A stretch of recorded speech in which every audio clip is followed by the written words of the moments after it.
नमस्कार, update India news में आपका स्वागत है। मैं हूं अर्पिता माथुर आपके साथ। बुलेटिन की शुरुआत करेंगे इस वक्त की हेडलाइंस के साथ। पीसीबी ने पाकिस्तानी खिलाड़ियों के सेंट्रल कॉन्ट्रैक्ट का किया ऐलान, खिलाड़ियों को दिया झटका, बाबर आजम को पाकिस्तानी बोर्ड ने दी राहत।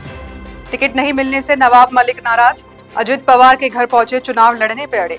उत्तर प्रदेश में हत्या कर डीएम के बंगले के पास ही गाड़ दी लाश, 4 महीने बाद खुला राज। बिगड़ती जा रही दिल्ली की हवा, आनंद विहार का AQI पहुंचा 400 पार, सांस लेना भी हुआ मुश्किल। और अब खबरें विस्तार से। उत्तर प्रदेश के कानपुर से एक सनसनीखेज मामला सामने आया है। पुलिस ने एक 4 महीने पहले हुई हत्या के मामले में वीवीआईपी इलाके से शव बरामद कर लिया है, जिसे जिलाधिकारी के बंगले के पास झाड़ी में गाड़ दिया गया था। दरअसल कानपुर में एक कारोबारी की पत्नी की हत्या के मामले में गिरफ्तार किए गए आरोपी जिम ट्रेनर ने दावा किया था कि उसने जिलाधिकारी आवास के पास शव को गाड़ दिया था। आरोपी की निशानदेही पर जब मौके पर गड्ढा किया गया तो महिला की लाश बरामद हुई है। कानपुर में सरकारी अधिकारियों के बंगलों का एक कैंपस है। इसी कैंपस में जिलाधिकारी समेत अन्य अधिकारियों के सरकारी आवास भी हैं। आरोपी ने हत्या करने के बाद इस कैंपस में लाश को जमीन में गाड़ दिया था। गिरफ्तारी के बाद जब पुलिस ने सख्ती से पूछताछ की तो आरोपी विमल कुमार ने हत्या और लाश गाड़ने की पूरी कहानी बताई। जब पुलिस ने गड्ढा करके शिनाख्त की तो शव बरामद हुआ। वहीं पाकिस्तान क्रिकेट बोर्ड ने खिलाड़ियों के सेंट्रल कॉन्ट्रैक्ट का ऐलान कर दिया है। पाकिस्तान बोर्ड ने 25 क्रिकेटर्स को 2024-25 इंटरनेशनल क्रिकेट सत्र के लिए अनुबंध किया है। पिछले साल खिलाड़ियों और पीसीबी के बीच 3 साल की अवधि के लिए जिस ढांचे पर सहमति बनी थी, उसके तहत अनुबंध की पेशकश की गई है।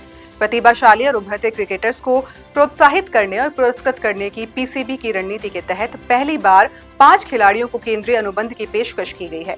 खुर्रम शहजाद, मोहम्मद अब्बास अफरीदी, मोहम्मद अली, मोहम्मद इरफान खान और उस्मान खान, इन खिलाड़ियों को श्रेणी डी में रखा गया है। बाबर आजम को पाकिस्तानी बोर्ड ने राहत दी है। एक और जहां बाबर को टेस्ट टीम से बाहर कर दिया गया था, तो वहीं सेंट्रल कॉन्ट्रैक्ट में उन्हें ए कैटेगरी में ही रखा गया है और उनके साथ कैटेगरी ए में रिजवान को शामिल किया गया है। महाराष्ट्र विधानसभा चुनाव में एनसीपी के अजित पवार गुट की मुश्किलें बढ़ गई है। पार्टी के नेता नवाब मलिक उप मुख्यमंत्री अजित पवार से नाराज हैं। अजित पवार उन्हें मनाने के लिए भी पहुंचे, लेकिन इसके बाद भी नवाब मलिक मानने को तैयार नहीं। उन्होंने अजित पवार से मुलाकात के बाद 29 अक्टूबर को शिवाजीनगर मानखुर्दे निर्वाचन क्षेत्र से नामांकन दाखिल करने का ऐलान किया है। महाराष्ट्र के उप मुख्यमंत्री अजित पवार नवाब मलिक के कुर्ला स्थित घर पहुंचे और उनके साथ छगन भुजबल और सुनील तटकरे भी थे। अजित पवार ने नवाब मलिक को समझाने की पूरी कोशिश की, लेकिन अजित पवार के साथ मुलाकात के बाद नवाब मलिक ने कहा कि मैं 29 अक्टूबर को शिवाजीनगर मानखुर्द निर्वाचन क्षेत्र से नामांकन दाखिल करूंगा। उन्होंने कहा कि लोग मेरे पास आ रहे हैं और जिद कर रहे हैं कि आप चुनाव लड़ें। आपने लड़ाई नहीं की तो बदमाशी खत्म नहीं होगी, ड्रग राज खत्म नहीं होगा।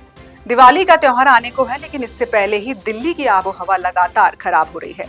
दिल्ली एनसीआर में बढ़ते प्रदूषण के कारण लोगों को स्वास्थ्य संबंधी परेशानियों का सामना करना पड़ रहा है। इनमें सबसे अधिक परेशानी बुजुर्गों, बच्चों और बीमारों को हो रही है। सुबह से ही दिल्ली, नोएडा, ग्रेटर नोएडा और गाजियाबाद समेत कई इलाकों में धुएं की चादर देखने को मिल रही है। प्रशासन के बड़े बड़े दावे और वादों के बाद भी हवा की गुणवत्ता सुधर नहीं रही। हालांकि दिल्ली को पिछले कुछ दिनों के मुकाबले थोड़ी राहत जरूर मिली है। केंद्रीय प्रदूषण और नियंत्रण बोर्ड के अनुसार दिल्ली में रविवार सुबह 7:30 बजे तक औसत वायु गुणवत्ता सूचकांक 352 रहा। वहीं दिल्ली एनसीआर के शहर फरीदाबाद में 216, गुरुग्राम में 233, गाजियाबाद में 375, ग्रेटर नोएडा में 346 अंक रहा। वहीं आनंद विहार में 405, जहांगीरपुरी में 408, नेहरू नगर में 405, विवेक विहार में 403 अंक बना हुआ है। बीकानेर में दीपावली को लेकर स्वास्थ्य विभाग की कार्रवाई में भैंसावाड़ा स्थित कमला कॉलोनी के आशा कोल्ड स्टोर में 57 टीन बदबूदार सड़े सीमेंट जैसे मावा पकड़ा गया और उनमें कुल 144 किलो वजन का मावा मिला। पिछले लंबे समय से शुद्ध आहार मिलावट पर वार कार्यक्रम चल रहा है। ऐसे में ये मावा बाजार में मिठाई की दुकानों के लिए जा रहा था। सीएमएचओ राजेश गुप्ता के नेतृत्व में ये कार्रवाई की गई। इस दौरान सीएमएचओ के साथ फूड इंस्पेक्टर श्रवण वर्मा, भानु प्रताप सिंह, सुरेंद्र प्रजापत और राकेश गोदारा शामिल रहे। वहीं इजराइल ने सिर्फ ईरान पर ताबड़तोड़ हमले नहीं किए, बल्कि एक ही रात में इराक और सीरिया के कई ठिकानों को भी तबाह किया। ईरान एयर डिफेंस ने माना है कि इजराइल ने तेहरान, खुजस्तान और इलम प्रांत में कुछ मिलिट्री ठिकानों के हिस्से को टारगेट किया है। 3 ईरानी अधिकारियों और 3 वरिष्ठ इजरायली रक्षा अधिकारियों के अनुसार इजराइल के हमलों के दौरान कई महत्वपूर्ण तेल और पेट्रोकेमिकल रिफाइनरीज की सुरक्षा के तैनात एयर डिफेंस सिस्टम पूरी तरह तबाह हो गए हैं। अधिकारियों के अनुसार इजराइल द्वारा लक्ष्य ठिकानों में जो एयर डिफेंस तबाह हुए हैं वो खुजस्तान प्रांत में स्थित बंदरगाह विशाल इमाम खुमैनी पेट्रोकेमिकल परिसर और उसके निकट स्थित प्रमुख आर्थिक बंदरगाह बंदर इमाम खुमैनी और आबादान तेल रिफाइनरी की सुरक्षा के लिए तैनात थे।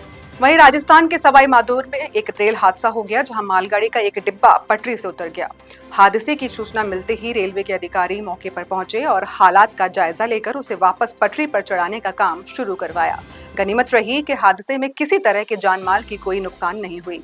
ये मालगाड़ी सवाई माधोपुर की तरफ आ रही थी। नकारी के पास यह हादसा सवाई माधोपुर रेलवे स्टेशन के नजदीक ही बी कैबिन के पास हुआ। वहां मालगाड़ी को मेन लाइन से लूप लाइन पर लेते समय एक डिब्बा पटरी से उतर गया। मालगाड़ी के इंजन से तीसरा डिब्बा पटरी से उतरा। हादसे की जानकारी मिलते ही रेलवे के अधिकारी, तकनीकी कर्मचारियों की टीम मौके पर पहुंची। उन्होंने तत्काल डिब्बे को फिर से पटरियों पर चढ़ाने का काम शुरू किया। इसी के साथ इस बुलेटिन में इतना ही। आप देखते रहिए अपडेट इंडिया टीवी। नमस्कार।